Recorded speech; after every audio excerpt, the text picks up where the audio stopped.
পেঁপে রান্না শেষে একটা জিনিস দিলে আর দুই একটা টিপস জানা থাকলেই কিন্তু পেঁপে রান্নাটা মানে একদম দুর্দান্ত হবে। আর আমি কিন্তু আজকে পেঁপের একটা অসাধারণ মজার রেসিপি নিয়ে আসলাম। তার আগে কিন্তু আমার চুলা টোলা সব কিছু এখানে ঝাড়ু টাড়ু দিয়ে পরিষ্কার করে নিচ্ছি, রান্না করব। যেহেতু ঝিরিঝিরি বৃষ্টি হচ্ছিল, এই রান্নাটার আগেই শুরু হয়েছিল, তাই একটু কষ্ট হচ্ছিল।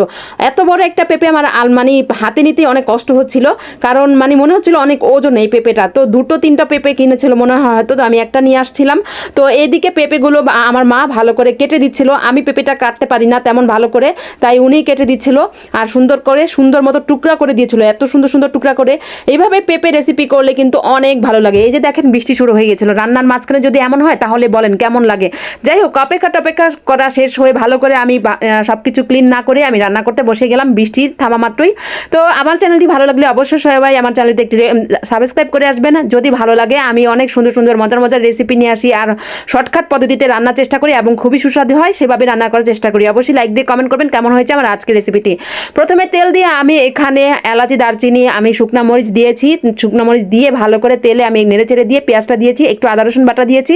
পেঁয়াজটা যখন হালকা পাতলা একটু গলে গিয়েছে তখনই আমি হলুদ, মরিচ, গুঁড়া মশলা, এখানে যা যা ছিল মানে গরম মশলা আর গরুর মাংসের মশলা ছিল একটু, সেটা দিয়েছি। না যদি না থাকে সমস্যা নাই, না দিলেও চলবে। ধনে গুঁড়ো এগুলো দিয়ে ভালো করে লবণ দিয়ে, মানে লবণটা প্রথমে দিতে ভুলে গিয়েছিলাম, পরে দিয়েছি, সমস্যা নেই। প্রথম দিলে অবশ্য পেঁয়াজটা তাড়াতাড়ি গলে যায়।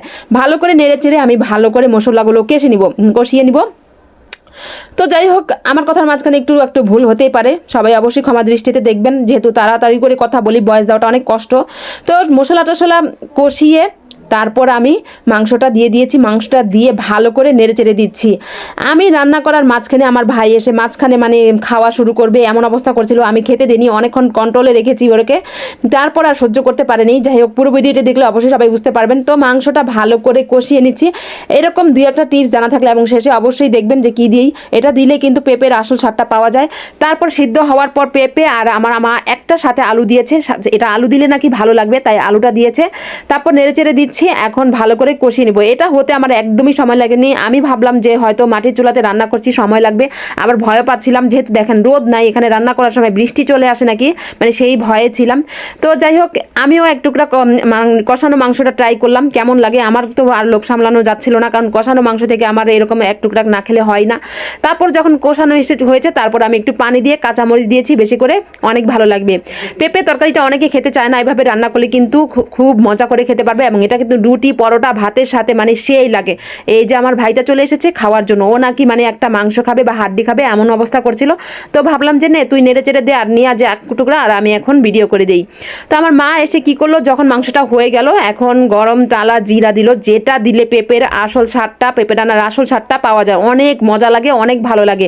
কেমন হয়েছে আমার আজকের রেসিপিটি সবাই অবশ্যই কমেন্ট করে জানাবেন। আরও সুন্দর সুন্দর রেসিপি ভিডিও আছে, অবশ্যই সবাই দেখে আসবেন।